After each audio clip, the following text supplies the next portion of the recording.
Hola, ¿cómo va? ¿Estamos de vuelta? Bueno, perfecto. Sí. Bien. Me pareció interesante respecto a los comentarios de aula virtual hacer un repaso de algunas cosas que podemos modificar en función de esto que hablábamos de, por ejemplo, que pasó en el aula virtual de las TIC aplicada a la educación científica, que estaba como muy cargada en el bloque general. Entonces, si se fijan, yo les había puesto muchas cosas mías así visibles. Lo que puedo hacer siempre es, por ejemplo, ahora, fíjense que no lo van a ver más, lo oculté, a esto que era una infografía. Después puse el currículum, que es tradicional escrito, digamos, en un documento, y transformé en página, a ver, acá quedó el currículum en formato presentación, que se acuerdan que era como que vas pasando un slide.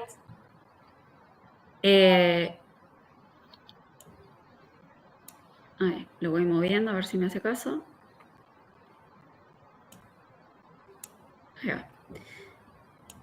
Y lo mismo que quería mostrarles de forma visible, lo voy poniendo que por lo menos queda como ítems y no ocupa tanto lugar en la parte visual. Este icono podría ser más chico. Ay, me va a estar abriendo la videollamada. Bueno, este icono podría ser más chico y en fin. Y después sí vemos los bloques de cada encuentro, ¿no? Y acá no está especificado por eje temático. De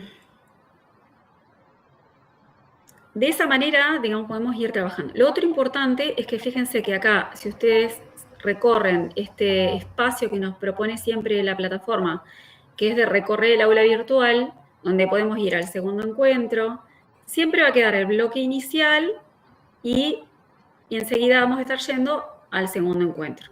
Si nos pasamos al quinto encuentro sincrónico, que en este caso es sincrónico, directamente acá, enseguida que pase el bloque general, voy a estar en el quinto encuentro.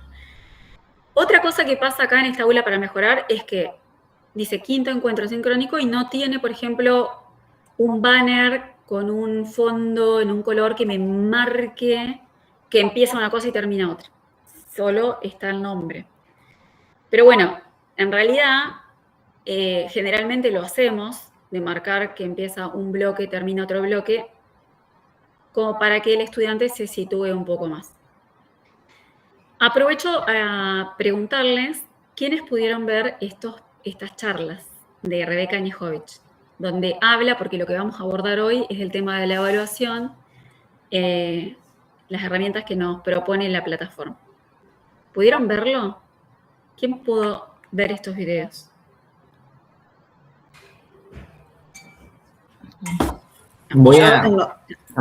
Perdón. Sí. Bueno, empiezo yo y después le doy la palabra a Pablo. Bueno, dale, Giovanna. Sí, sí. No quise ser ansiosa y dije, no, voy a dejar el quinto encuentro sincrónico para cuando nos encontremos. Porque me he hecho eso de empezar antes y después, por apurada, no verlo. Por apurada hacer algo malo o hacer lo que tenía que. Bien. Sí, igual por las dudas, ¿no? Por eso recomiendo que cuando trabajan con aula virtual, ustedes administren lo que se visualiza y lo que no. Si uno deja cosas visibles, el estudiante puede acceder y la idea generalmente es que acceda. En mi caso, no les mandé una notificación de vayan viendo el material porque tenían carga, digamos, del aula virtual y yo dije, bueno, el que lo pueda ver que lo vea y el que no, que maneje su posibilidad. Si yo decía, míralo, a como vienen trabajando ustedes, iban a terminar desbordados y desbordadas porque les estaba pidiendo que lo vean, ¿no? Entonces lo dejé a criterio, con lo cual totalmente válido lo tuyo, Giovanna. No tenías por qué verlo si no disponías de tiempo o lo que sea. Pablo, ¿qué ibas a hablar? No, yo me quedé con un punto anterior. Ah, ok. Lo importante de la caracterización del sujeto de aprendizaje, ¿no? Porque la propuesta del aula tuya es re interesante, pero nosotros somos tan cuadrados que necesitamos tener la información organizada de esa manera, porque si no nos dificulta y no nos gusta. No, eso, nada más. Pero Sí, igual te voy a decir algo. Lo hago de gusto. Sí, O sí, sea, disfruta de está nuestro hecho totalmente a sufrimiento. propósito. No, pero... Estoy totalmente a propósito, sí, para salir de la zona de confort. De hecho, yo les comenté, ¿te acuerdas que trabajamos, que ahora lo borré, que había una ruta que guía, digamos, sobre los pasos que tenías que ir dando? Yo les mostré que lo usaba en un aula de un primer año, alguna vez lo usé. Se usa gráficamente una ruta de actividades que tienen que ir completando los estudiantes a través de las unidades o de los meses, como quieras organizarte. Es una buena práctica, pero de nuevo estamos llevando al estudiante de la nariz.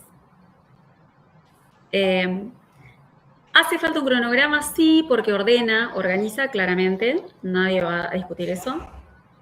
Pero además del cronograma le agrego la ruta y además de la ruta le agrego los bloques con un orden demasiado específico. Entonces, cuando yo estoy planteando una propuesta educativa de esa manera, ya es una intencionalidad de mi orden. ¿Y cuánto margen le estoy dando al estudiante para que se organice desde su propio proceso de aprendizaje? ¿Y eso en pos de qué? ¿De que necesito tener el control del aprendizaje del otro? Por eso esto de ver el aprendizaje, digamos, lo educativo, como dos procesos que están interactuando, pero que son cada uno en sí mismo una entidad. Por un lado, el proceso de enseñanza, que es lo que diseño para que otro aprenda, y donde me voy a posicionar desde un rol, y el aprendizaje que le está pasando al otro, no a mí. Digo, desde ese punto. Al margen de que como docente también estoy haciendo un proceso de aprendizaje que es dinámico, sí, pero ahora estoy hablando del estudiante y del docente. Y entonces, cuando hablamos del proceso educativo y nos podemos posicionar por separado, dando margen de libertad al estudiante de su aprendizaje, y yo le ofrezco una batería de herramientas para que eso pase, bueno, obviamente que para mí es muy complejo como docente, que hay una cierta secuencialidad que tiene que ver con el abordaje de la complejidad, pero a la vez le estoy brindando recursos. Este bloque, por ejemplo, ¿por dónde empezar? Y bueno, si nos vamos al orden de aparición y vamos a arrancar así, primero después esto, después... ¿Quién dijo que hay que hacerlo así? Digamos. Entonces, el material está todo disponible. ¿Qué quieren hacer? De la lógica lineal, claro. Hay una linealidad de la que no nos podemos escapar, que es la complejidad. No podemos abordar algo más complejo si no abordamos lo simple. Igualmente, hay una línea del pensamiento complejo que dice que podemos abordar la complejidad desde las dimensiones que la componen en la simplificación de cada dimensión, pero de manera compleja. No sé si me siguen. Claro. Exacto. Y no estrictamente lineal de una unidad temática pelada sin la otra articulación. Porque de todo yo tengo una base. Para mí esto es muy simple de entender y hasta de ejecutar porque vengo de la visión sistémica de mi carrera de base. No pretendo que todos lo aborden así, tan sencillamente creo que es disruptivo. Claro. Y que es una manera de ver los sistemas, en este caso el sistema educativo, pero lo plantea Edgar Morin. Sí. Es lo que plantea Edgar Morin. Si ustedes lo leen a conciencia, cuando habla de la educación, es fabuloso, me engolosina leerlo. Los invito a que lo googleen, investiguen, y desde un artículo hasta su bibliografía, porque nos Yo, cambia la cabeza. sí, totalmente. Yo trabajo en una de las escuelas en la villa donde se trabaja en cátedras compartidas, pero con el fin Ah, qué de bueno. también responder Las escuelas a Nina, esto ¿es eso? de una mirada compleja de la realidad y no se da más matemática aislada, no más física, Qué no más bueno, química. Pero bueno, excelente. se está probando. Es algo que no aprendimos antes, lo estamos aprendiendo mientras lo hacemos. Bueno, Y qué bueno, excelente. nos cuesta a nosotros como docentes dar clases de esa manera. Y sí. Sí, sí. Bueno, bien. Alguien me contó que sí, que vieron los videos. A ver si pueden comentar brevemente, porque yo amo a esta mujer también. Espero haberle podido transmitir esta... Me parece alguien que tienen que conocer. ¿Quién pudo ver los videos y comentar algo? El primero, que es cortito y que habla sobre la evaluación como proceso formativo, me parece que es disruptivo, que digamos una transformación que propone Rebeca. Bueno, ¿quién lo puede comentar?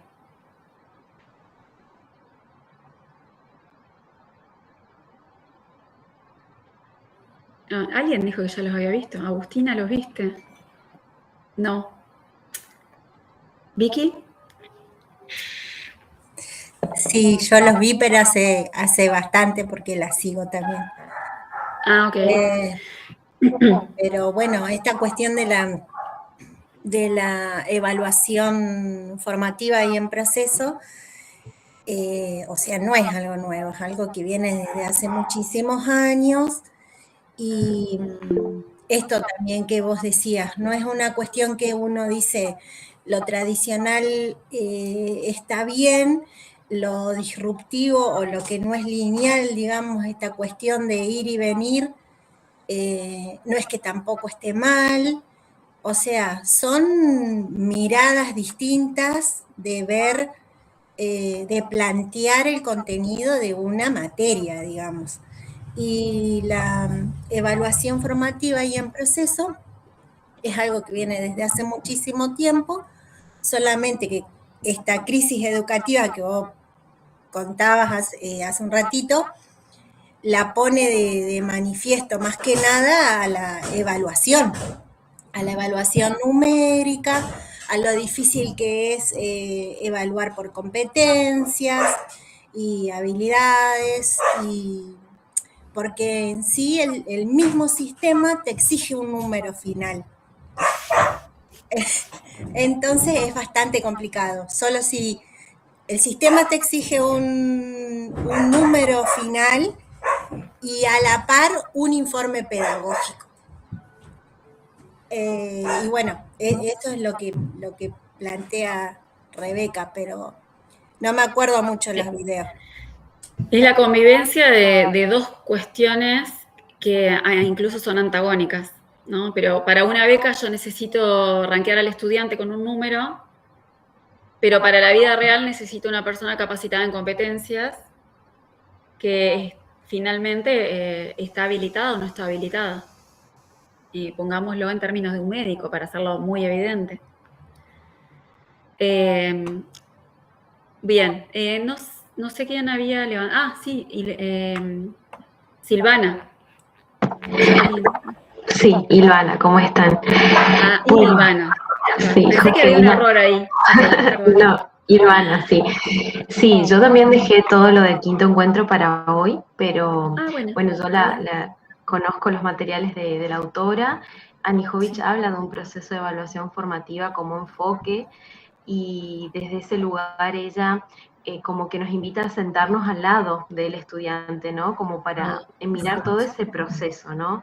De qué se puede mejorar antes de que finalice el proceso de cursada, por lo menos, o el proceso de enseñanza y de aprendizaje, como para justamente esto, ¿no? ¿Qué se puede ir modificando sobre la marcha o cambiando sobre la marcha?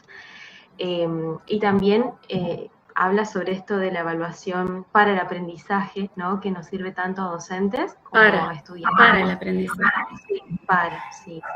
Entonces, bueno, desde ese lugar. Y también está muy interesante lo que plantea la doctora sobre el tema de las rúbricas.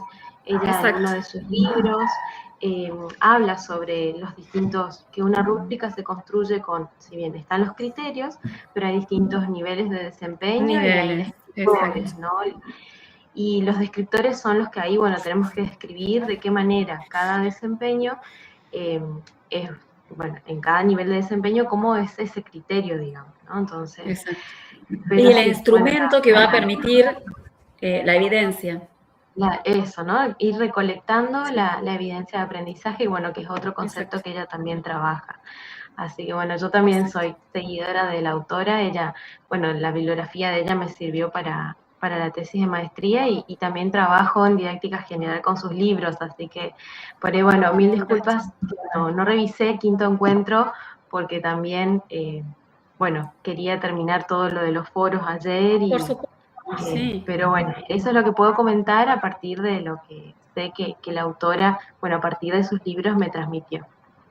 Lo que vos acabas de comentar es un resumen muy pertinente de lo que vamos a encontrar viendo estos videos.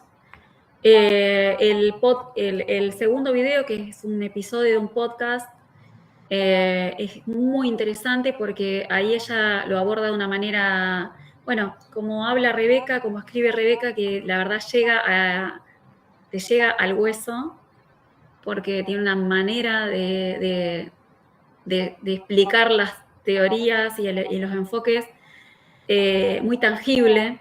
Entonces, me parece muy interesante. El podcast es un poquito más largo, creo que dura 1 hora y media.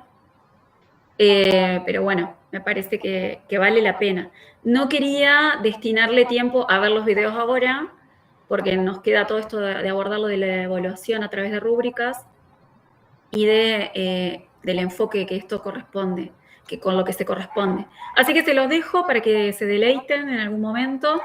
A mí me gusta, les voy a dar un tips. A mí me gusta mucho escuchar los podcasts cuando voy en el auto. En vez de escuchar música, escucho podcast.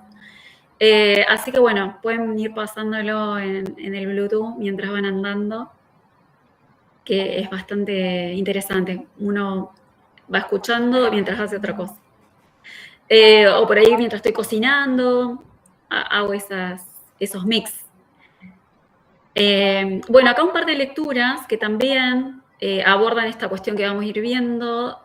Esta es muy interesante porque podemos de repente como cuestionarnos, más que nada pensar la gente de las exactas, cómo calcula las rúbricas Moodle, ¿no? Y en realidad yo no me preocupo mucho por eso, porque en realidad siempre Moodle hace una cuestión de relación, lo relativiza respecto a un porcentaje de aprobado. Moodle siempre trabaja con un 60% de la calificación del máximo que hayamos definido para definir la aprobación, a menos que lo explicitemos particularmente en el recurso. Si nosotros queremos que de una escala del 1 al 10 el estudiante apruebe con un 4, hay un cuadrito donde dice cuál es la nota de aprobación, el valor, y ponemos 4 y no va a ser 6, que es el que por defecto tomaría Moodle si no ponemos nada, en una escala del 1 al 10. Si es una escala categorizada de 4 valores o de 4 conceptos, como podría ser para evaluar una actividad en particular, una escala que creamos, entonces el 50%, que es el segundo ítem del menor al mayor, Moodle siempre toma de una base de menor a mayor, sería el criterio de aprobación. Si yo pongo nivel básico, medio, intermedio y superior, en el medio, básico medio, ahí me estaría tomando aprobado un estudiante que haya sido calificado con ese concepto, a partir de ese valor. Como para que tengan en cuenta cómo evalúa la plataforma por defecto. Bueno, después, cómo armar una rúbrica para una actividad tarea es algo, digamos, un paso a paso. Creo que es un video, ¿sí? Me encantó cómo lo explica, entonces comparto esa herramienta. Bueno, que a veces la rúbrica ya me da yo aprieto el cuadrito, ahora lo vamos a practicar, yo aprieto el cuadrito de la rúbrica y ya me da una instancia para calcular la calificación. Y si no tengo la guía, que en realidad la uso con una escala numérica y es una referencia. Y yo digo, bueno, insuficiente es del 1 al 3. Aceptable es del 4 al 5 o al 6. Y así hago una parametrización de una cuestión conceptual. Bueno, el breve audio está generado, ya les decía, en base al documento de la guía. Y bueno, básicamente ese material les compartí para este encuentro. Ahora lo que voy a compartir es más lo conceptual. Así que voy a dejar de compartir esta pantalla. Y voy a compartir una presentación de PowerPoint sobre la que vamos a ir trabajando.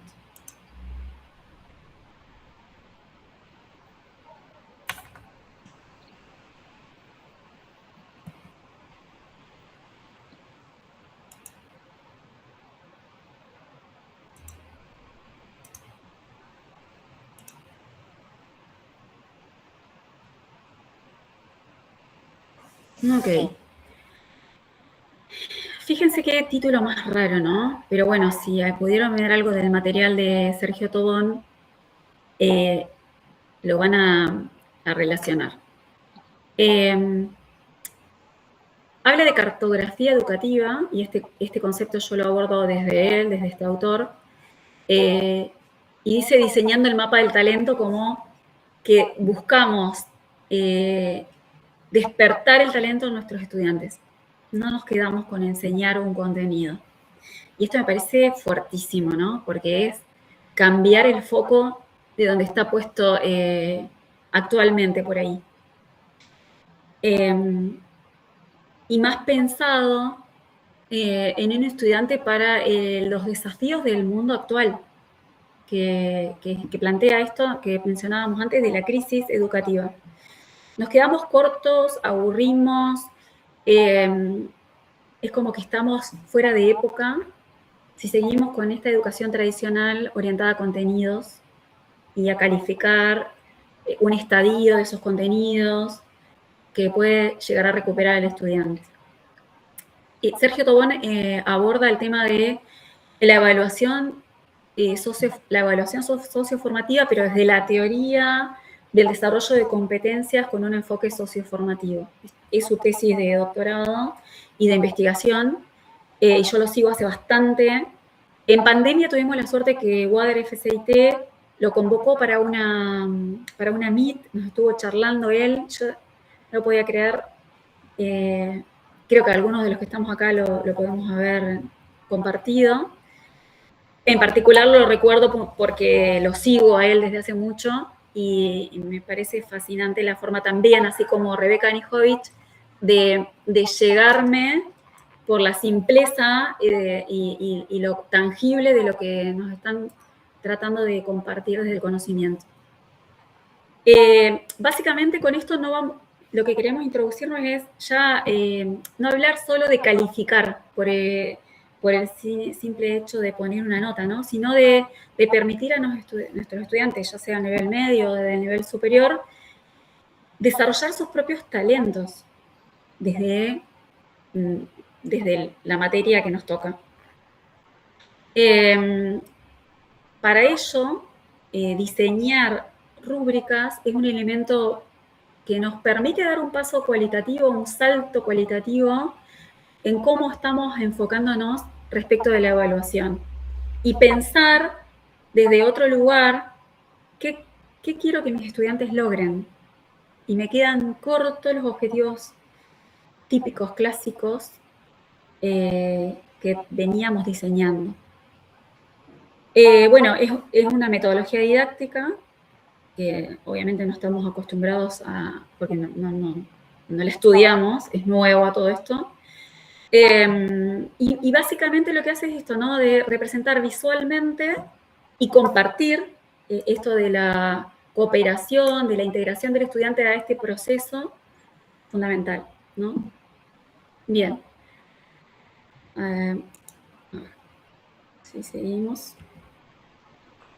Bien. Para esto, lo que veníamos diciendo desde la primera clase, posicionarnos en un nuevo rol del docente, y en este caso Sergio Tobón lo menciona como el docente cartógrafo. Es un artículo de investigación que escribió el año pasado con su equipo, definen este concepto, ¿no?, del docente cartógrafo, donde ya no somos un mero calificador de conductas, sino que un mentor que acompaña, que apoya de manera continua al estudiante, diseñando mapas de navegación necesarios. Acá hay un Sergio Tobón. En los artículos que están en la plataforma lo tenés citado y referenciado. Bien, es como que ellos plantean que este nuevo paradigma de época nos exige un rediseño, ¿no?, de la propuesta formativa. Y para esto, digamos, ¿con qué intencionalidad? Bueno, por un lado, reducir la incertidumbre, involucrar al aprendiz en este proceso, que es lo que hablábamos en los encuentros anteriores, ¿no? Que sea artífice de su aprendizaje, que se sienta responsable de su aprendizaje. ¿Y qué hacemos nosotros con esta herramienta tan útil, ¿no?, de las rúbricas? Que el estudiante sepa, porque un 8, ¿qué es uno? ¿Es resultadista un 8? ¿Qué es un 10? ¿Es resultadista? ¿Qué me está diciendo un 10? Hice el examen perfecto. Ah, bien. Resolví la actividad perfecta. Y nos quedamos cortos. Porque ¿sabés articularla en tu realidad? ¿Te apropiaste de esos conocimientos? Y esto es lo que digo de una formación espiralada, iterativa, incremental, con una visión sistémica. Porque entonces yo estoy, por ejemplo, desarrollando una complejidad de grado 3 para posicionarlo de manera genérica y hago una pregunta conceptual del nivel 1. Ah, no, ya lo di, me olvidé. Pero si te sacaste un 10 y el famoso, pero si yo lo di, sí, pero sí, aprobaron todos. Ok, pero ¿se apropiaron de esto? ¿Cómo chequeamos eso? Bueno, es todo un correrse del rol que propone este autor y su equipo de investigación. A ver si puedo acá poner bueno, en esto de la mediación, no sé si alguno leyó el concepto de andamiaje, y esto por ahí surgió en las charlas que fuimos dando recién. Me pongo lo que decía Ilvana recién, me pongo al lado del estudiante, al costadito, no adelante, conceptualmente, ¿verdad? Entonces, ¿qué pasa cuando me pongo al costado y no adelante? Y veo qué cachito le está faltando, por dónde le está faltando. Esto que hablábamos hoy, que decía Fabi, ¿cómo sé si no conozco al grupo y estoy armando un aula virtual y después estoy armando toda una planificación y no sé cuál es el grupo? Y no me vale muchas veces repetir lo que armé para el ciclo anterior y para que me encuentro con otro grupo de humanos. Pero si me pongo al costado y diseño actividades que me permitan estar ahí y generar este andamiaje de ver por dónde le falta un poquito más para llegar a los objetivos de aprendizaje.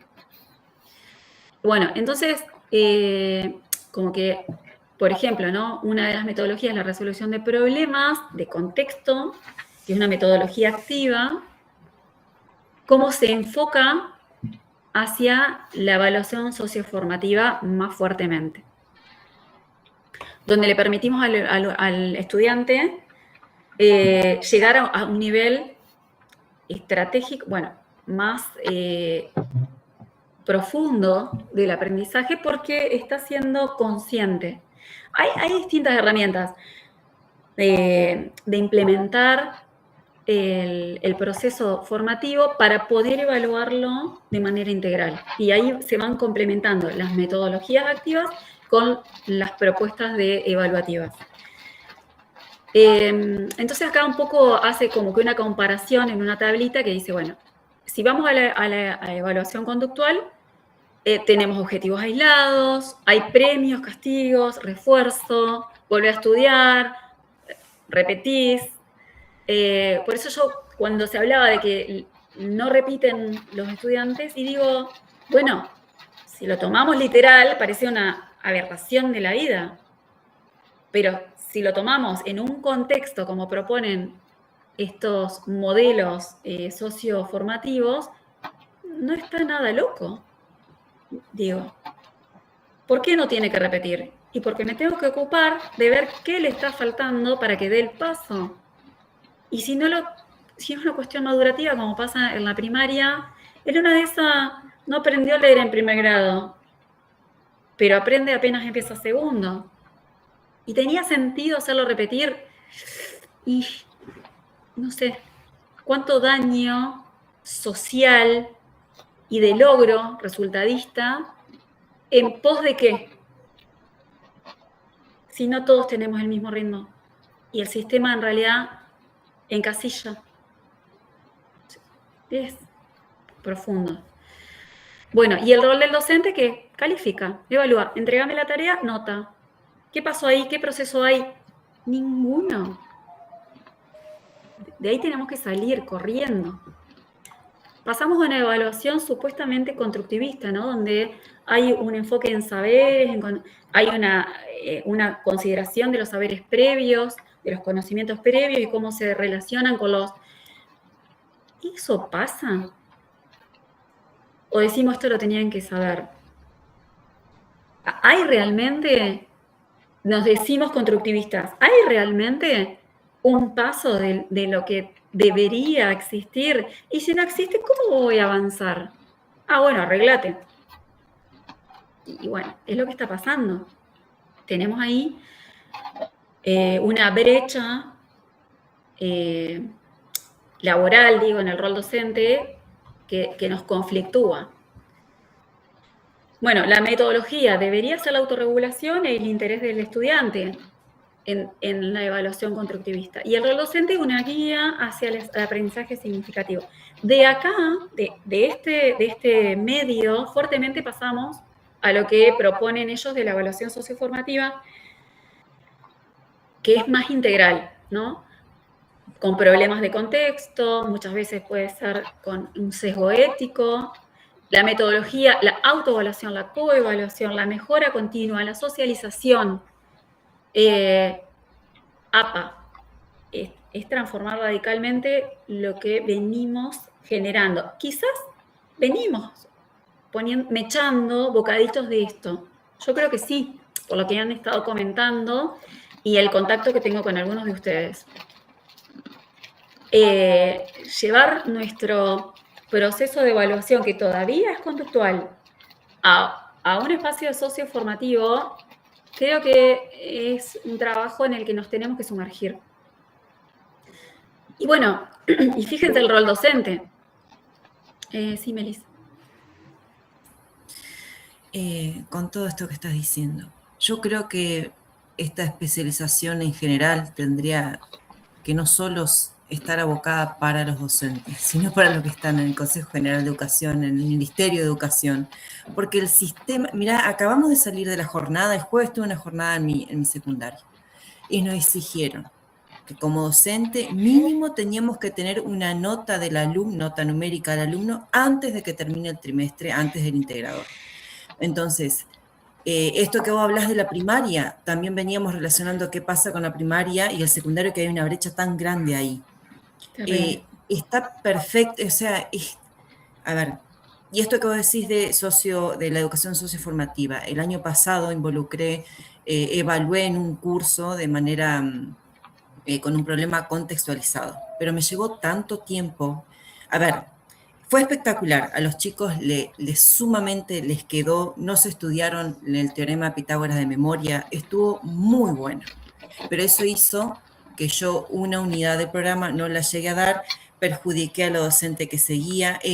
Es como que no solo el docente tiene que estar enfocándose en esto, que está buenísimo, y ojalá el país entero pudiera los docentes pudiéramos formar de esta forma, pero es que no somos solo los docentes, sino todo lo que va por encima de nosotros, que Totalmente nos de exigen acuerdo. cosas que no podemos estar...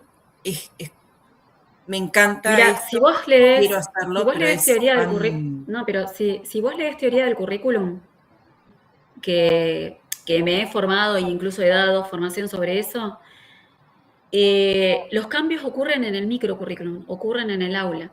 Somos nosotros los agentes del cambio, y eso es para arriba.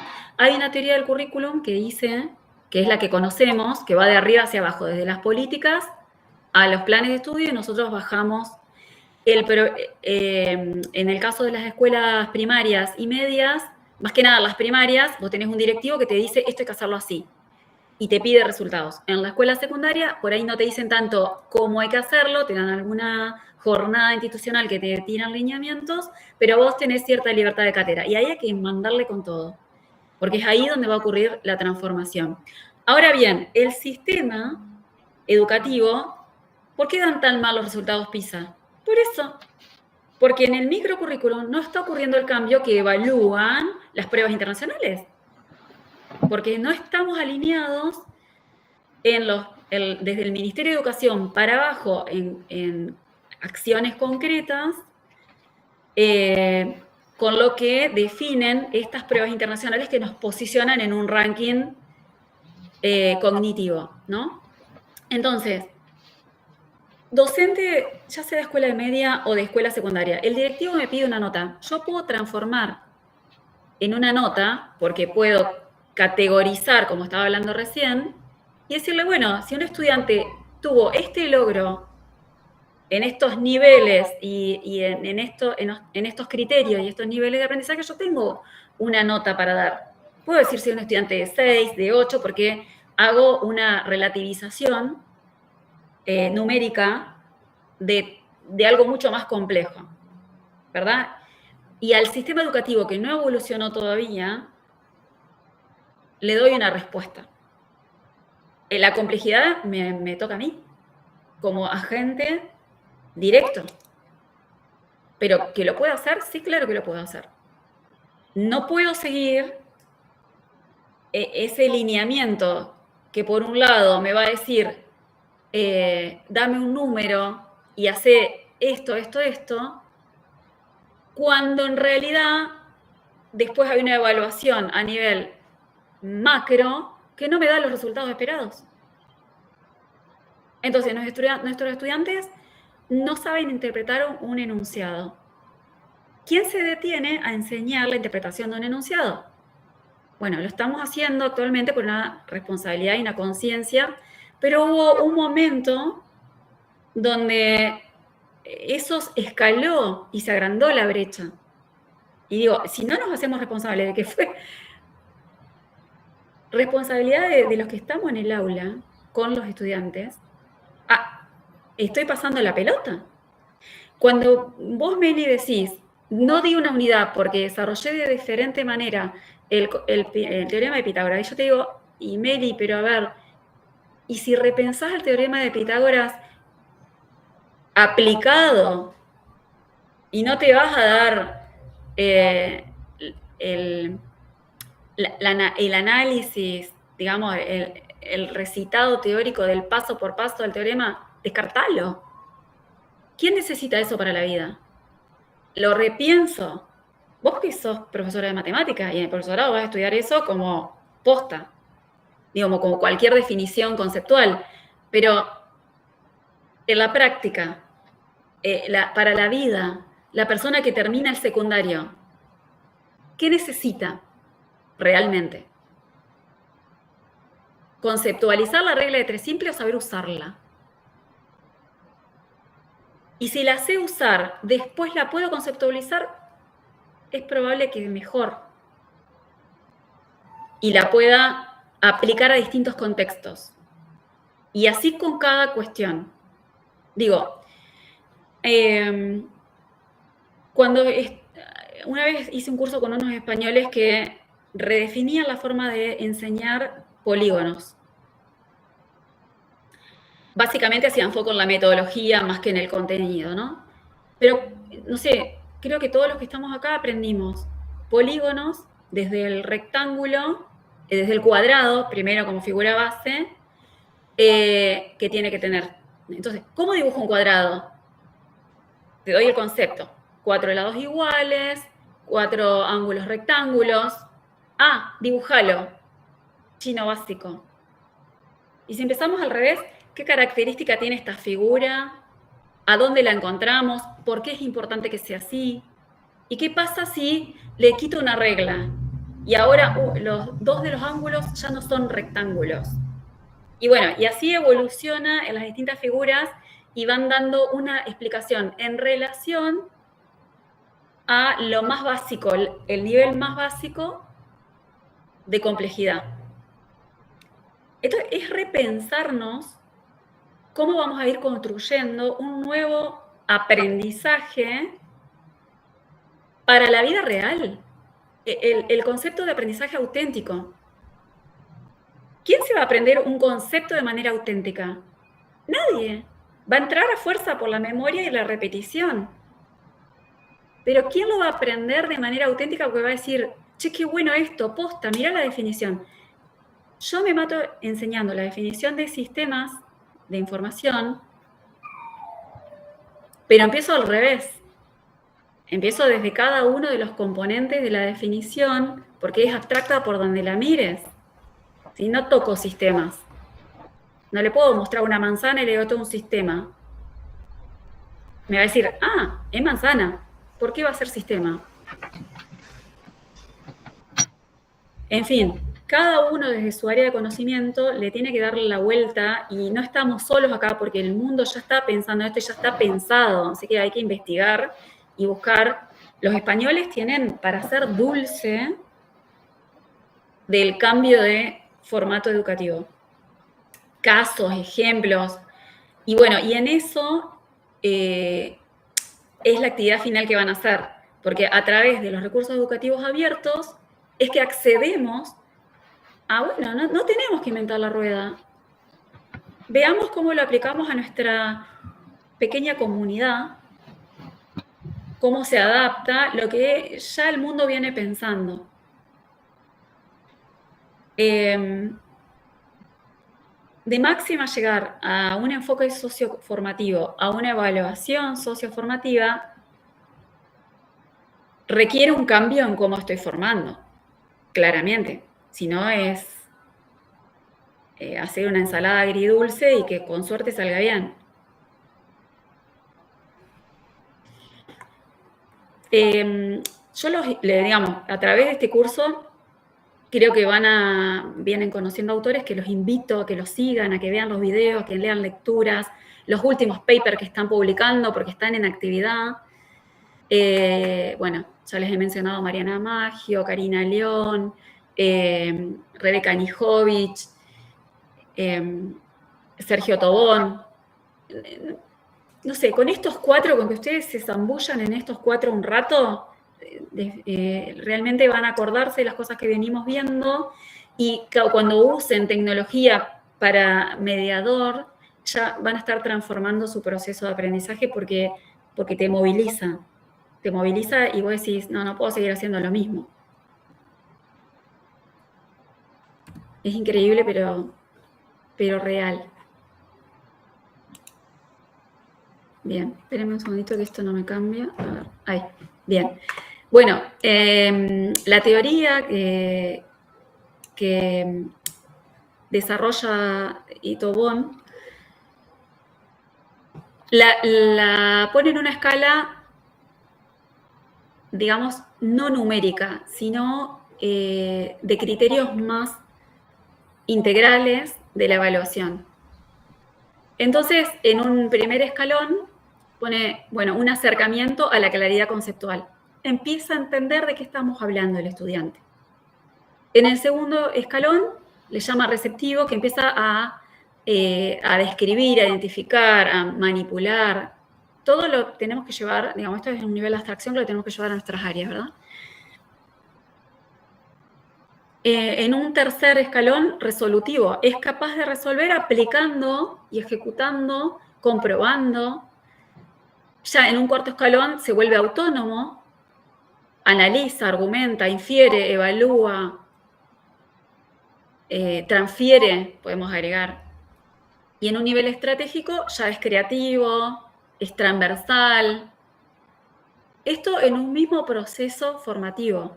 Es decir, que propone que a través de rúbricas nosotros podamos evaluar el desempeño de nuestros estudiantes como que en 5 escalones. O su analogía, si queremos hacer 3 niveles evaluativos, bueno, pero tratando de abordar estas conceptualizaciones de qué procesos está pudiendo abordar mi estudiante respecto de lo que estamos desarrollando. Y acá se involucra la complejidad de la evaluación. Si queremos transformar esto en un número, ¿cuál sería el problema? Si en vez de decir receptivo digo 5, si en vez de decir resolutivo digo 6, ninguno para el directivo. Ahora, yo no estoy evaluando un 6, no estoy evaluando un 7, que no sé qué significa. Significa todo esto, que el estudiante logró llegar a estas aptitudes. A ver, yo creo que lo hacemos de alguna manera, pero si nos quedamos en una evaluación directa y no es un proceso formativo, como dice Rebeca Anijovic, y el estudiante, por ejemplo, yo lo veo que está en un nivel receptivo y no estoy al lado para ver qué le está faltando para llegar al escalón 3, al 4, quién no dice al 5. ¿Estudiante o grupo estudiante? Por eso las propuestas que ahora vamos a ver tienen que ver con distintos métodos didácticos centrados en el estudiante, metodologías activas. No podemos seguir con la resolución, digamos, la guía de ejercicios, no la vamos a descartar, pero no me va a llevar a esto. Acá en ese me voy a quedar en el escalón 2. No voy a subir los otros escalones con ese tipo de recurso. Y si encima tomo, para aprobar la materia, un parcial, no pasé del escalón 2, gente. Mi estudiante repitió como loro procedimientos, refinó cálculos. A ver, lo llevo a otra área, no sé, biología. Es capaz de identificar los componentes de un ecosistema, de un sistema humano. Y hasta ahí llegó y repite lo que le di que aprenda. ¿Y se saca un 10? Y claro que sí. Si le digo, decime la definición de explicar. Cuando yo incorporo que el estudiante tiene que armar un caso, explicarle a sus compañeros de qué se trata, y ni siquiera a mí como docente. Bueno, hay asignaturas, materias, ejes temáticos que claramente hacemos luz en cómo empezar a trabajar con eso de una manera sociocognitiva directa. Otras requieren más trabajo de nuestra parte, más elaboración, trabajarlo en conjunto con otros colegas, porque por ahí no es tan, a como venimos formados, no es tan simple esta transformación. Perdón. Basta.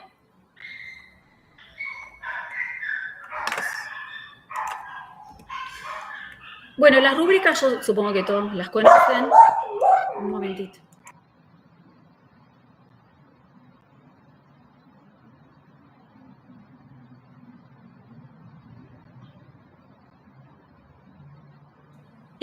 Básicamente es una tabla de doble entrada donde en la tabla de la izquierda colocamos los indicadores que pensamos para evaluar una determinada actividad de manera integral. Y esto es lo que digo, pueden ser referidos a los 5 niveles que propone la evaluación socioformativa o en relación, podemos hacer 4, 3, depende de la actividad que estemos evaluando, ¿no?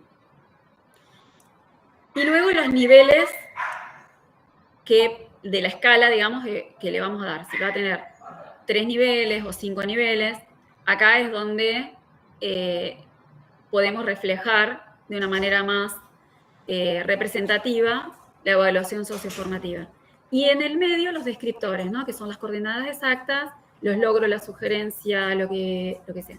Además de eso, en la plataforma, por ejemplo, los recursos digitales que nos ayudan ya están preformateados para rúbricas, nos proponen siempre no solo elegir el cuadrito, criterio, nivel, sino también darle una devolución de por qué estamos indicando eso, que es lo que vemos, ¿no? Entonces, el estudiante no recibe una nota y listo. Yo, aprobé, no aprobé. No es algo binario. Sino que tiene una devolución integral y digamos, que se siente contenido, considerado y que puede entender la instancia de mejora. ¿Qué es lo que le está faltando? Ahora ustedes me van a decir, uy, sí, pero esto es un trabajito terrible. Sí, Fabi. Una cosita con el tema de las rúbricas y demás. En algún momento, en algunas materias en la facu, cuando hacíamos los exámenes, bueno, agarraban y habían empezado a probar de poner la rúbrica atrás. Y por ahí yo lo que veía que el tema es que nosotros, esto como que este tema ya viene en boga hace varios tiempos y demás, no se termina de... Para nosotros, de UTN, desde que empezó lo de competencias, sí. Digamos que es como que todo el tema de competencias, rúbricas, de evaluación socioformativa, es como que uno está, bueno, de a poco es como que estamos en una transición y se va a llegar en un momento a implementar. Ahora, es como que todo el foco siempre lo estamos poniendo en la formación del docente. Ahora, nadie le explica al alumno cómo es, en qué consiste. Porque ellos leían, me pasaba que ellos leían y no entendían para qué les habíamos puesto eso. Es decir, la mayoría como que no lograba interpretar de qué le iba a servir.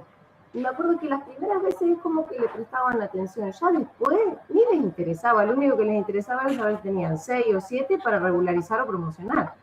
Y bueno, Fabi, pero escúchame. La movida no es solamente desde los docentes, tiene que ser también como que se empieza a formar a los estudiantes, porque además con los problemas de lectura y comprensión que estamos teniendo, le tiramos la tabla esta a los gurises, no van a agarrar una. Es que no se trata de eso, claramente. No es como yo te estaba escuchando y digo, si vos no como docente mi responsabilidad es formar a los estudiantes en cómo van a ser evaluados. Primer paso, porque es el contrato pedagógico.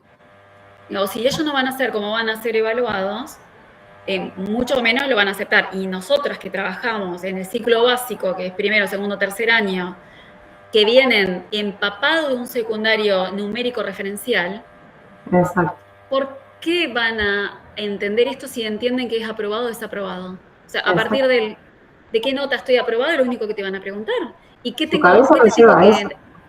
Pero ¿no les ha pasado que en la universidad le dicen, ¿qué tengo que entregarte? Entregarte. A mí no me tenés que entregar nada. O sea, yo voy a hacer una acción que es evaluarte y darte una evolución de tu aprendizaje, qué te está faltando. Todos los días me pasa esto en el aula con los chicos de la universidad. Yo no trabajo en otro nivel, trabajo en la universidad. Y todo el tiempo pasa esto. Ellos te piden, pero aprobé, ¿y a vos qué te parece?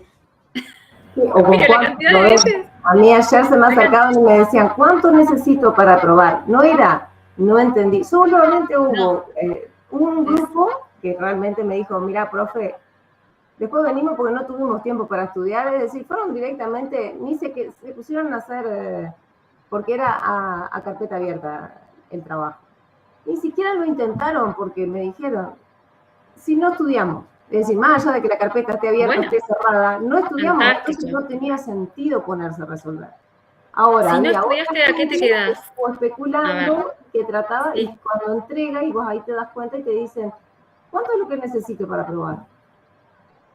Y bueno, por ahí también está la intencionalidad de lo que cada uno le pone, ¿no? El querer... Fabi, ¿a qué va ese estudiante a la universidad? Bueno, ese es el tema. Primero, punto 1. ¿Qué estoy haciendo yo como docente? ¿Qué estoy transmitiendo? Si el estudiante viene y me plantea eso, no entendió nada de lo que va a pasar en esta aula. no entendió nada. O sea, la primera cosa que tenemos que dejar en claro es que si ellos no estudian, no va a pasar nada en esa aula. Pero muy en claro, firmemente. Digamos, poner el eje en el estudiante significa poner la responsabilidad de aprendizaje en el estudiante. Vení a sacudirme para que yo te ayude a entender, te ayude a aprender. Y en eso digo, don Tomaszewski era un adelantado de la época. El tipo nos daba fotocopias, nos sentábamos en el aula a leer y no pasaba nada más. Venía a preguntarme lo que no entendés. Lucrecia Echemaite, otra profe, adelantada de la época. Sí nos daba guías de estudio y de trabajos, pero no resolvía uno en el pizarrón. Resolvelo, venía a preguntarme lo que no entendiste, que no entendíamos nunca nada, pero bueno, ese era otro problema. ¿Me explico? Y sin embargo hoy, nosotros, no me preguntes por qué, igual yo me voy a correr de ese eje porque no lo hago más. Maternamos a nuestros estudiantes. Y una cosa es maternar a un estudiante de nivel secundario que tiene que evolucionar y ahí hay un poco y un poco, y otra cosa es el estudiante universitario, que va a ser un profesional, desde primer año se está capacitando para ser un profesional. Y ahí cambia la cosa, gente. Pero tenemos que cambiar nosotros. Bueno, yo celebro que grupos como el de Sergio Tobón lo están diciendo. Investigan esto. Y claramente, no me vuelvan a decir porque es una realidad, nuestro sistema educativo argentino está disociado. Porque nos sometemos a pruebas internacionales y queremos integrar y acreditar carreras de manera internacional cuando no estamos haciendo un proceso adecuado para poder lograrlo. Con esto no estoy diciendo que no tenemos profesionales de calidad, ojo, porque evidentemente que a pesar de nuestro sistema educativo que tiene sus problemitas, tenemos tremendos profesionales saliendo de nuestras universidades. Es decir, que en algún momento, de todas maneras, el estudiante hace un clic, el estudiante supera la barrera. Lo que estamos haciendo acá es tratando de que sea más rápida esa evolución y que aprovechen más los contenidos para ocupar a ese docente en un rol de mentor, ¿verdad? No de maternal de ese estudiante. Sí, estoy totalmente de acuerdo que está disociado el sistema y que los estudiantes también pretenden, porque vienen con un hábito, porque los hábitos no son solo nuestros, resultadista, ¿no? Y más, yo le digo copy-paste, porque finalmente es un copy-paste. No tienen que aplicar demasiada creatividad muchas veces. Vieron que arrancamos esta presentación hablando del docente cartógrafo, ¿no? Y que de una manera gráfica diseña esta propuesta formativa. Ahora vamos a ver, a las 12 terminamos. A las 12 terminamos este primer... Esta, por favor, con un esquema que por ahí hay algunas herramientas de Moodle que lo ponen explícito, como por ejemplo la lección, donde podemos ir definiendo distintos caminos, si pudieron ver ese documento. Pero básicamente acá este árbol de decisiones, ¿no? Dice, bueno, referido a la evaluación en este caso, que es lo que estamos abordando. Bueno, ¿cuál es el objetivo? ¿Y cuál es la naturaleza de la tarea que voy a evaluar? Y de eso voy a definir si necesito una rúbrica analítica con un desglose exhaustivo de indicadores, los de la margen izquierda, o si necesito una rúbrica sintética con una fila única de descriptores integrados con una evaluación más holística, ¿no? Y donde hago por ahí una parametrización más directa de la calificación. Bueno, eso lo iremos determinando en base a las necesidades de la naturaleza de la tarea.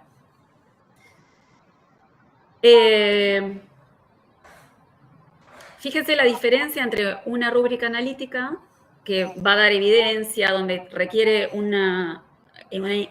estar acá al lado del estudiante un poco más, con una retroalimentación más detallada. Vamos a ir para llegar a esa rúbrica, a una evaluación, a un acompañamiento formativo más cercano, y por eso ahora vamos a ver unos formatos de actividades más apropiadas. Y cuando estamos trabajando con una rúbrica sintética, quizás, digamos, el producto va a ser algo más integrado, donde el estudiante ya tiene una experiencia previa y se requiere una evaluación más global y rápida. Es decir, que podemos combinar de alguna manera y no todo tiene que ser exhaustivo y cargado porque evaluar de esta manera requiere de un docente bastante atareado, ¿no? Aplicar metodologías activas de aprendizaje no es tan sencillo. Nos convoca, nos ocupa fuertemente. A veces nos ocupamos corrigiendo largas guías de prácticos y el resultado no es mejor.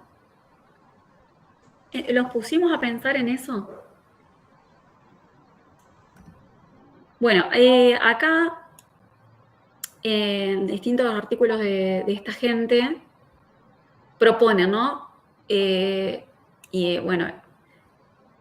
Proyectos generales donde haya necesidad de liderazgo, ¿no? Trabajo en equipo, donde los estudiantes de manera directa y transversal desarrollen competencias.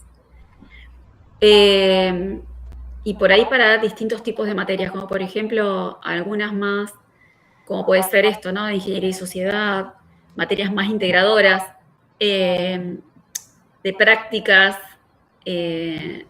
por ejemplo, los profesorados, cuando se evalúan las prácticas. Después un escenario, por ejemplo, en áreas de matemática, como podría ser el álgebra lineal, trabajos donde se hace foco en el modelado.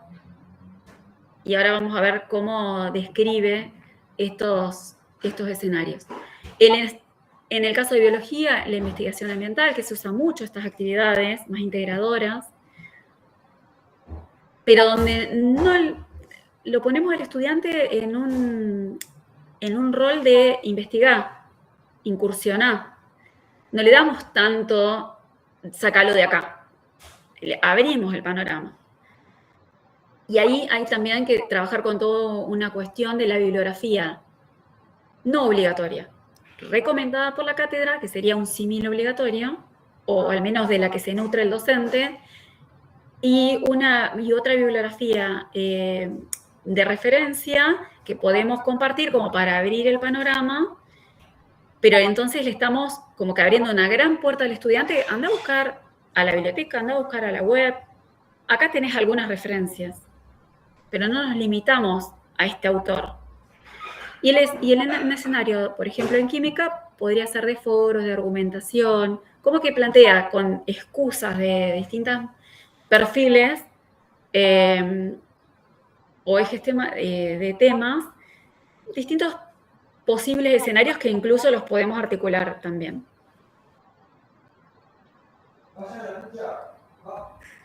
Vamos a ir viendo un poquito más en desarrollo cada uno de estos contextos.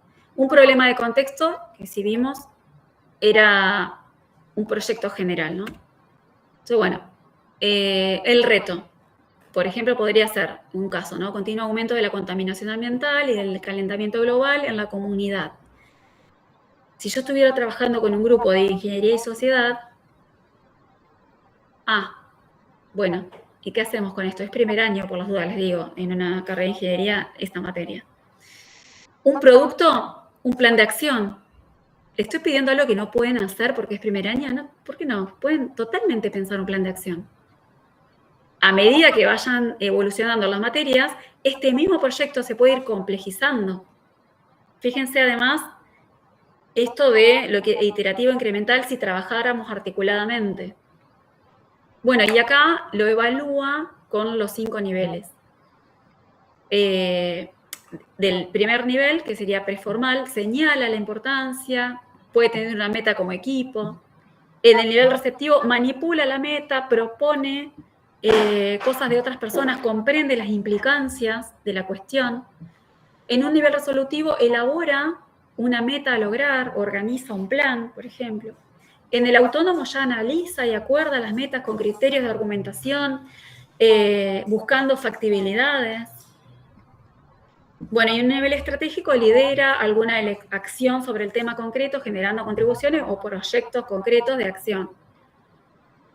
De hecho, esto, por ejemplo, pasó con esta profe que les conté hoy de Ingeniería y Sociedad, que armaron todo un proyecto para implementar en la facultad de tratamiento de los residuos clasificados por el tema de la contaminación. O sea, resuelve el tema de la contaminación ambiental y en parte es un granito de arena, es una cuestión a resolver que podían en un primer año, en una materia tan general, poder llegar a abordar.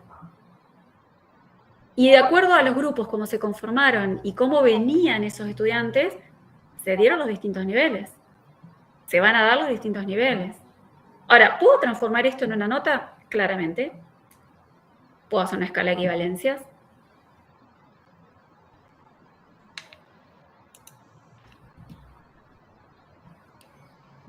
Bueno, acá, si fuera un modelo matemático, ¿no? Hoy planteaba algo de álgebra lineal. Por ejemplo, un caso de optimización de recursos logísticos, transporte, inventario, que por ejemplo en sistemas, en ingeniería en sistemas es un tema que se da con una complejidad terrible en un 4º año de la carrera y en un 5º año de la carrera. Y se aplica todo el tiempo la profesión. Para una red de distribución, plantea acá, ¿no? Si estamos en un primer año viendo álgebra lineal, que es un primer cuatrimestre, puede ser un segundo cuatrimestre de la carrera, imagínense un estudiante recién salido del secundario. Le das esto, no sabe para dónde agarrar, en principio. Pero bueno, después empiezan a investigar, hoy tienen la inteligencia artificial, y van abordando los temas, relacionándolos con la teoría. ¿Qué tienen que plantear? Bueno, un modelo de sistema de ecuaciones finalmente que resuelva, que se pueda resolver mediante matrices para minimizar costos. ¿Podríamos aplicar una ejercitación así, una actividad así? Bueno, integrando, ¿verdad?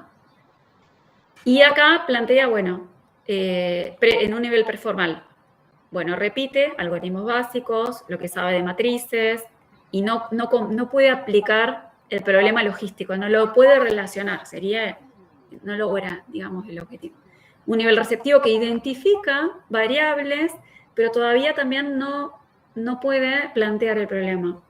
Resolutivo, ejecuta, bueno, autónomo, ya argumenta, infiere, y en el estratégico hasta es capaz de adaptarlo. O sea, digo, nos podemos llegar a encontrar con toda esta diversidad, porque de hecho en las aulas los tenemos hoy en día.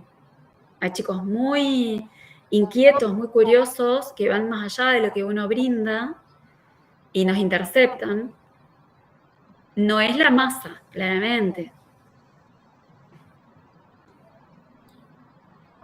Bien. Bien, nos vamos, me van siguiendo hasta acá con esta propuesta. Ok. Bueno, acá vamos al ejemplo del ecosistema. Bueno, un impacto de especies invasoras en el ecosistema endémico de la región. Yo cuando leí esto me acordé lo de los chaucheros en la isla del Puerto. No sé si hay gente acá de biología que estuvo trabajando en eso. Bueno, ¿y qué le pido como producto? Bueno, un informe escrito, investigado, articulando saberes, bibliografía. Podría ir a más con el producto, podría involucrar una difusión a la sociedad, una transferencia al territorio.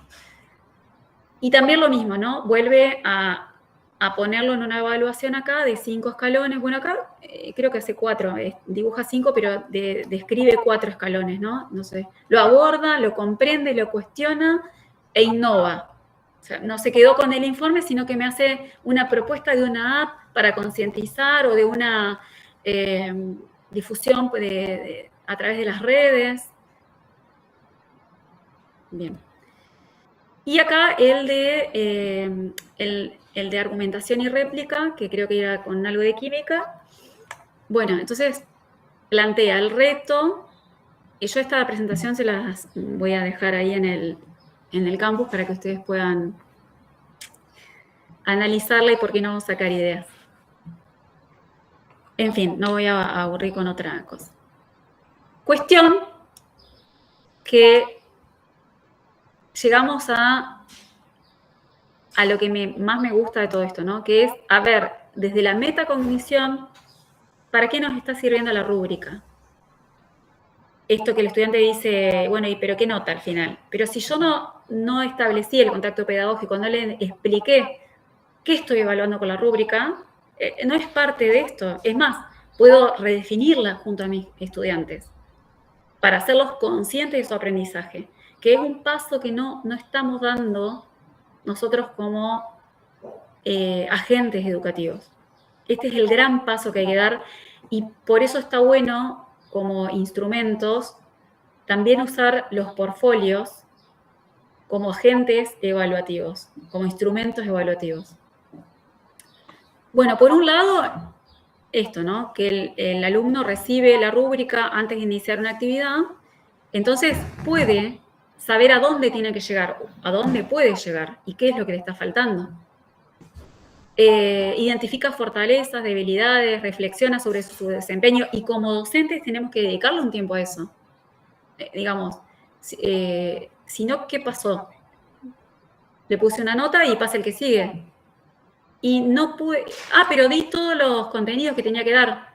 Ok, ¿y los estudiantes se apropiaron de eso? ¿Entendieron de qué iba? ¿Para qué se llevan todos estos conocimientos para la materia que sigue? ¿Y para la vida? No podemos seguir educando sin cuestionarnos estas cosas. Y si nos las cuestionamos, bueno, ¿cómo la articulamos? ¿Cómo lo instrumentamos? Hay herramientas y de eso se trata, ¿no? De tomar conciencia y poder aplicarlas. Bueno, la coevaluación, me encanta la coevaluación, esto que de un grupo evalúa al otro, que hizo, la sinergia entre pares, ¿no? Y utilizan la misma matriz, la misma rúbrica u otra que puedan haber desarrollado. Bueno, la heteroevaluación, donde está el acompañamiento del experto, del docente, interviniente, incluso hay unos formatos muy lindos que, por ejemplo, en UTN se están llevando a cabo, que es el aula abierta, donde de repente se invita a gente que está en otro país y se charla de temas y se profundiza. Nosotros con Fabi, por ejemplo, participamos en lo que sería una cátedra interfacultades, es decir, donde había distintas regionales, convergíamos en un desarrollo e incluso hacíamos articular a los estudiantes en trabajos integradores que ellos ni se conocían, pero eran trabajos más de un cierto nivel estratégico. Y bueno, y claramente hacer foco en esto, ¿no? La mejora continua, la socialización, el error como dato para la mejora, la conciencia de que el error no es fatal, sino que me está diciendo tengo que mejorar. Y el lugar para mejorar es el aula. Sí, pero me evalúan mal si me equivoco. Bueno, eso es un concepto instalado que creo que hay que reformular.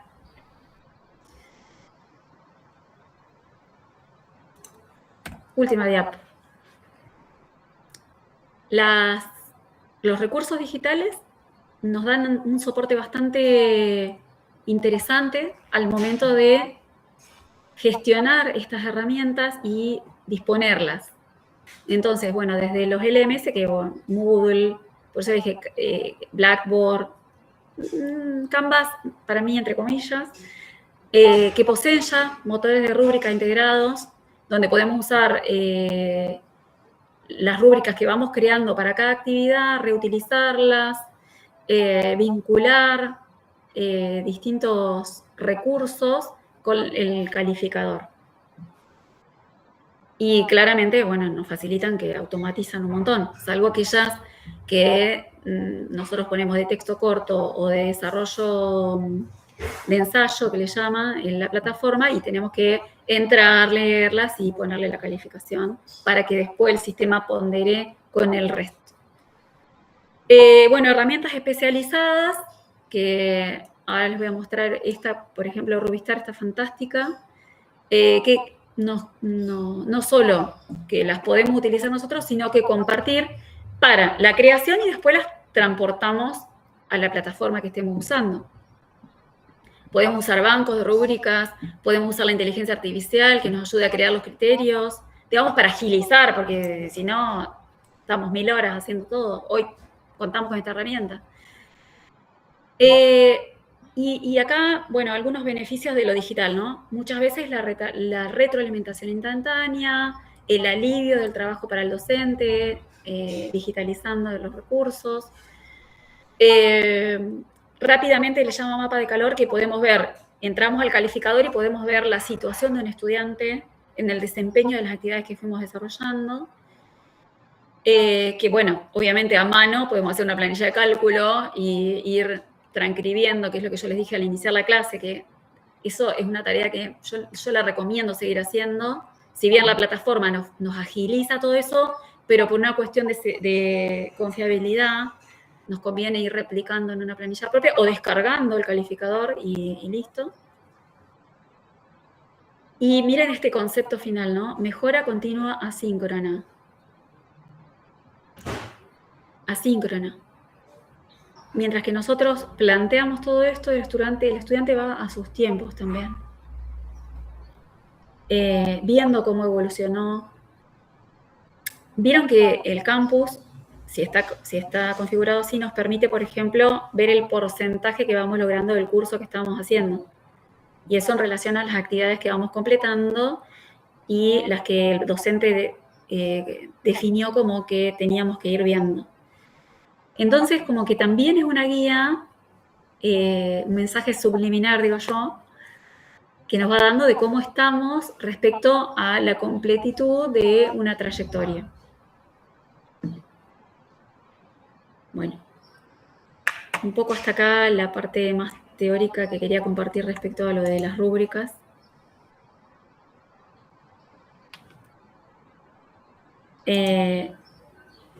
Espero no haber dejado las cabezas explotadas.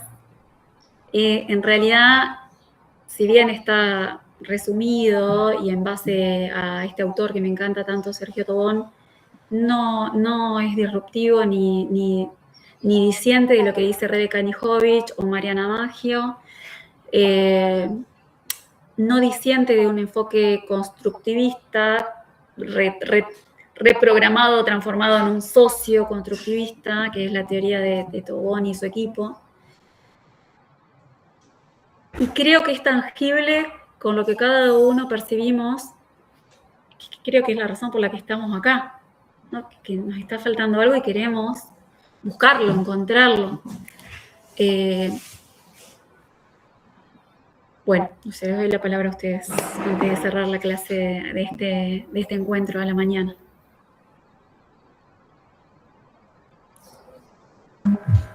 Yo, vos sabés que pienso, como había dicho Meli recién, de que por ahí hay veces que todo este material también como que hay que mandarlo también aguas para arriba, porque yo lo que estoy viendo, digamos, en base a todo lo que está, es que a los gurises también les estamos haciendo estallar las cabezas, porque estamos haciendo, o mejor dicho, se está permitiendo la convivencia, es una transición, ¿no? Pero se está permitiendo la convivencia de dos modelos. Es decir, tenés profesores que estamos tratando de trabajar en lo nuevo, porque encima no es que lo hacemos, se trata. Sí. Y tenés por otro lado que te bajan por ahí líneas que tenés que trabajar en lo viejo. Entonces los gurises terminan, encima de todo lo que tienen que hacer, tienen que elegir escenarios, tienen que, obviamente que siempre van a terminar eligiendo por lo que es más cómodo y lo que les es más rápido para poder asegurar que puedan ir avanzando en la facultad. Entonces es como que se genera un cierto caos, ¿no? Porque, digamos, en una empresa, cuando una empresa decide hacer el cambio hacia, no sé, por ejemplo, implementar un sistema de calidad o un sistema de trabajo en cuanto a lo diario. Y bueno, se va probando, pero llega un momento que el directorio te dice, bueno, hasta acá llegamos, se baja simplemente y se acabó. Y si te gusta bien, y si no, patalea, pero lo tenés que hacer por este camino. Y yo lo que veo que en la parte educativa y en todos los niveles pasa, porque se ve en primaria, en secundaria y lo vemos en la universidad, que siempre es como que hay intenciones a lo nuevo, hay intenciones y siempre termina subsistiendo lo viejo. La justificación es como que es más fuerte, pero siempre es como que se termina decantando en lo tradicional o en una mezcla de lo tradicional con algún toque, digamos, moderno, por decirlo así. Pero porque me parece que no hay como una bajada franca de decir, bueno, se trabaja de ahora en más en esta línea. Es decir, como decían recién las chicas que mencionaba, te viene el director y te dice, bueno, ¿qué nota le vas a poner? Y vos te estás rompiendo la cabeza armando una rúbrica, tratando de visualizar al alumno no por la nota, sino por cómo está pensando, cómo está resolviendo, cómo está, y viene y te lo resume y decís, bueno, decime la nota. Entonces, es como caótico el escenario, digamos, en el sentido de decir, bueno, ¿cómo tomo las decisiones para que no, digamos, no sea que trabajar, digamos, exhaustivamente y después a la larga también sea frustrante, no solo para el chico, sino para el docente, para los dos? Porque es como... Ahí apareció un cartelito acá en el chat que decía, en las mesas, dice Giovanna, en las mesas evalúa solo contenidos, no trayectoria. Bueno, es que fíjate que el sistema en realidad está orientado a que puedan promocionar la materia. Y la idea de la promoción es el desarrollo de competencias y la evaluación continua. No debería llegar una masa de estudiantes a una mesa de final, donde solo claramente se va a evaluar contenidos. Porque el sistema está bien planteado, lo que está mal es ejecutado. Y ojo, que en el nivel secundario también. No sé si ustedes leyeron el último plan de estudio y las recomendaciones de desarrollo de las prácticas en los contenidos. Es de avanzada el de la provincia de Entre Ríos. Es increíble. Y el equipo técnico que trabajó en la elaboración de eso también es de primera línea. Estuvo Karina León, Marcela Mangión. Lo que pasa es que después está todo mal interpretado. Por eso yo les digo, vayan a los orígenes de los planes de estudio de los currículum, porque lo que nos está llegando ya viene muy viciado. Sí, no sé, estaba Agustina y después Gisela. Yo iba a hacer un comentario del anterior, pero ya me olvidé cuál era. Y ahora que decís eso de la promoción, yo siempre pienso que cuando yo estudié, casi todas las materias teníamos que rendir finales, excepto las pedagógicas que sí se podían promocionar. Pero, digamos, desde mi experiencia, para mí fue súper importante ir a rendir todos los finales, porque es como cuando yo me ponía a estudiar toda la materia, la podía conectar. En cambio, si era como si era promocionable, iba siendo como por partes y no te permitía hacer la visión general. ¿Vos, Agustina, estudiaste en profesorado? Sí. Claro. Fíjate que una crítica que yo le hago a los profesorados, y soy docente de profesorado, es que en cada materia se enseñan contenidos y no contenidos como profesor.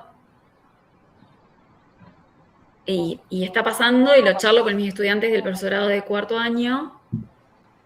De hecho, yo estoy dando taller de investigación y metodología de la investigación en el profesorado de matemática, y el año pasado, por ejemplo, los chicos hicieron un proyecto de investigación criticando eso, digamos, para investigar esa cuestión. Como en un profesorado, cada materia es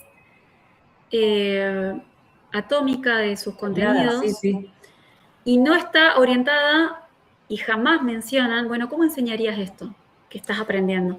Claro, y eso que también lo que vos decías, lo que nos presentaste antes, de como enseñar algo a través de una situación real que tengan que resolver. Exacto. También a veces me parece interesante, pero me parece también complicado, porque nosotros yo por lo menos en mi formación, no conozco mucho de todas las aplicaciones de matemática en otras ciencias. Entonces, como que, obviamente a mí no se me ocurre, yo me tengo que poner a estudiar para decir, bueno, voy a plantear este problema. Articular, sí. Claro.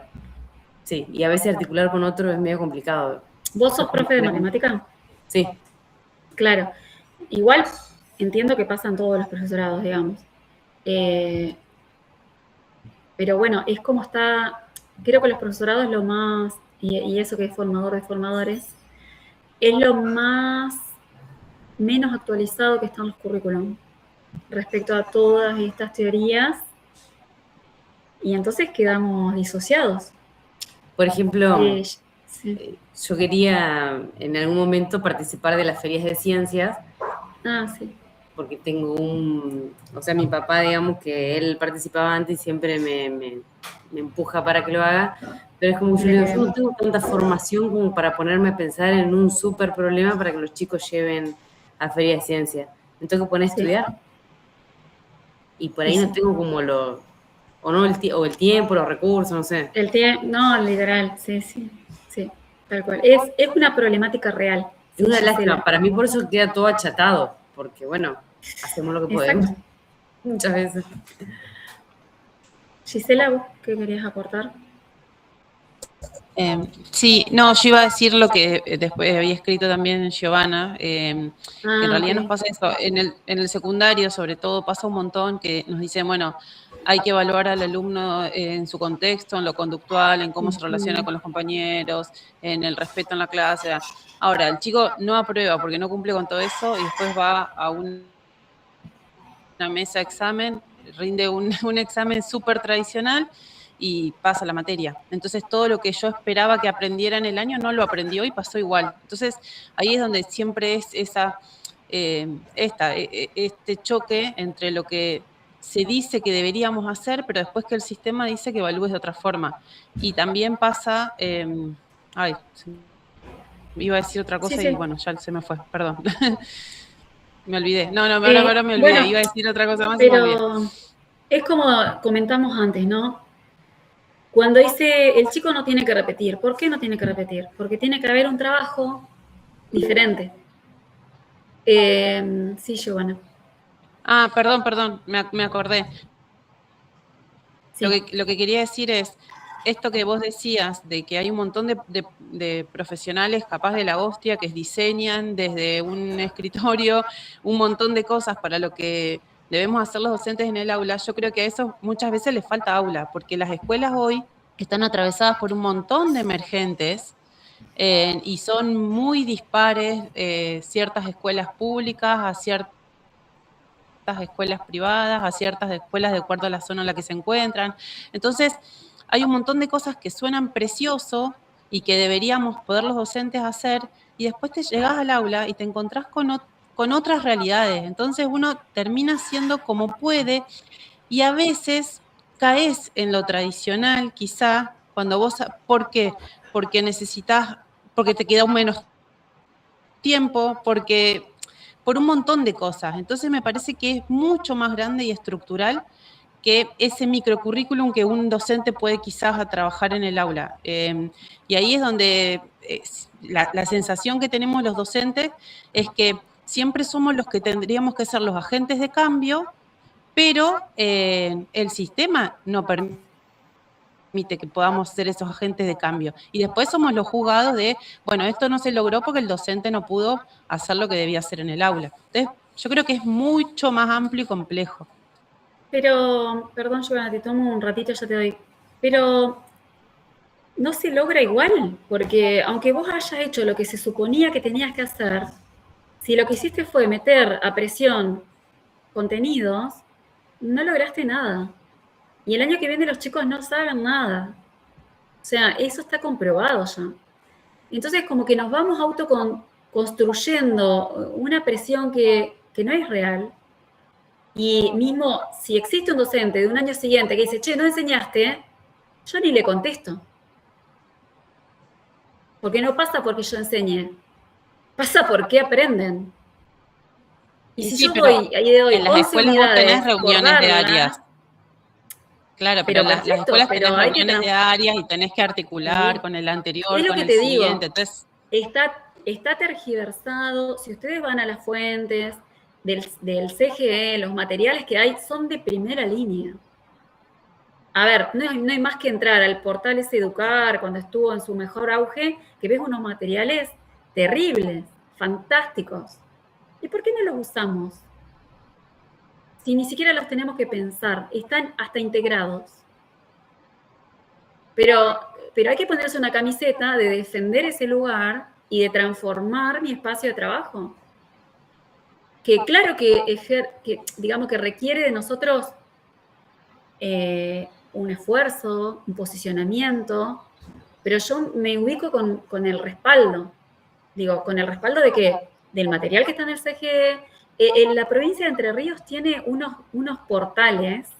Pónganse a investigar y búsquenlos, que yo los estuve viendo por seguirla a Marcela Mangión, que me parece de avanzada, y ella estuvo trabajando mucho tiempo con el CGE y toda esta elaboración de recursos.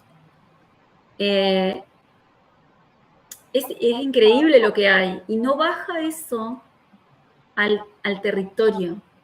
Hay todo un teléfono roto en el medio, increíble. No sé si alguien tuvo la oportunidad de escuchar esta profesora, esta directora de un instituto secundario de Mar del Plata que estuvo esta semana, no sé si era TN o La Nación, no me acuerdo qué. La Nación, con María Laura Santillán. Pero yo me quedé anonadada escuchándola a la piba, porque era una piba directora, lo ayornada que estaba y el power que le ponía a defender lo que corresponde. Y esto que dicen ustedes, la señora decía, los adolescentes no tienen culpa de lo que está pasando. Estamos en una crisis social tan grande que no tienen referentes, que vamos y castigamos como simplificando. Esto que está pasando ahora, prohibición de celulares, prohibición de internet, esto es transitorio. Tenemos que encontrar una solución, si el mundo no va por ahí. Como pasó en cada revolución mundial. Y le hablaba con una claridad esta mujer y con una ética profesional plantadísima. Entonces digo, yo los invito a revisar de verdad, a revisar la cuestión curricular, porque por ejemplo, no sé, lo que conozco en UTN, en la parte de las carreras de ingenierías, el plan anterior, que era con ejes curriculares integradores, nunca se terminó de implementar. Nadie lo pudo implementar por falta de capacitación, por falta de responsabilidad, por falta de tiempo de los actores esenciales. Nunca se bajó ese plan al territorio y se cambió, porque ya vino la directiva de cambio por competencias. Y está pasando lo mismo. Está pasando exactamente lo mismo. A partir del desarrollo de competencias, por ejemplo, las básicas, no hubo transformaciones en el aula. O sea, las planificaciones son ficticias. Y es una gran crítica que le hago a CONEAU. CONEAU evalúa todo papel y no va al aula. Bueno, yo hice un curso de evaluación institucional y estudié bastante el tema de todo lo que hace CONEAU, qué sé yo. Y bueno, y te asusta entender que se acepta desde políticas nacionales, evaluar eso como que eso me da una referencia de que las cosas están bien. Y eso no me da ninguna referencia, porque en el campo está pasando otra cosa, en el territorio. O sea, lo máximo que tenés para tener una medida del territorio son las encuestas de los estudiantes. Las encuestas. No van y agarran el material concreto. Y después cuando agarran la parte que agarran del material concreto, que obviamente los departamentos se encargan de darle lo más parecido a desarrollo de competencia que tienen, y bueno, queda dibujado todo. Todos hacemos como que. Pero, por eso digo, cuando damos estos modelos, y otra cosa que digo, Tobón no está fuera del aula, lo que pasa es que trabaja en otros países, donde sí se está trabajando este sistema socio formativo. Lo mismo que pasa en España, sí hay una transformación profunda educativa, real. En México, y estoy en contacto con gente que está allá, sí hay una transformación profunda. Somos nosotros los que estamos quedando atrás. Crucemos la cordillera de los Andes nomás, nos vamos a Chile y ya hay otra realidad. A nosotros no nos está llegando. En Buenos Aires hay sistemas educativos cambiando más de la mano de la educación privada porque hay financiamiento. Entonces los docentes no van a jornadas, van a capacitaciones. Y se los está ayudando con una bajada real. Y los concursos, olvídate, sí, Mariela. No, eso es terrible. Eso es una pantomima. Hay una parte de los concursos que me parece interesante, que es que si vos vas a rendir un concurso de titular y no sabes los contenidos que vas a impartir, claramente eso corresponde, esa evaluación. Ahora, el resto es un acting, claramente. ¿Por qué no van a evaluar al docente dando una cátedra real? Digamos, eso nunca pasa. Pero bueno, sí, yo lo he discutido un montón y bueno. Un montón para pulir, para eso estamos acá nosotros, y en el tema que nos atañe sería poner el foco cómo las tecnologías nos vienen a facilitar esta transformación, no a hacer una transcripción de modelo, que es ahí donde no tenemos que caer, y creo que ustedes lo vienen pudiendo evidenciar en el trabajo que fuimos haciendo, esta metacognición que se va dando entre cosita y cosita, este intercambio que hacemos creo que es el más rico. Y eso que hicieron de pensar un espacio de un eje temático con otros, creo que es un ejercicio que nos abre al menos la mente para también transferir esto a por qué es importante plantear trabajos integradores grupales con nuestros estudiantes. Porque es la misma riqueza que nos tocó vivir, también les pasa a ellos.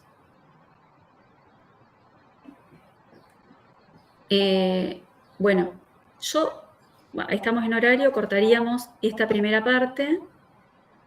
Y para dejarlos pensando, vamos a arrancar la segunda parte a las 14 horas, armando una rúbrica para evaluar las aulas virtuales que diseñaron.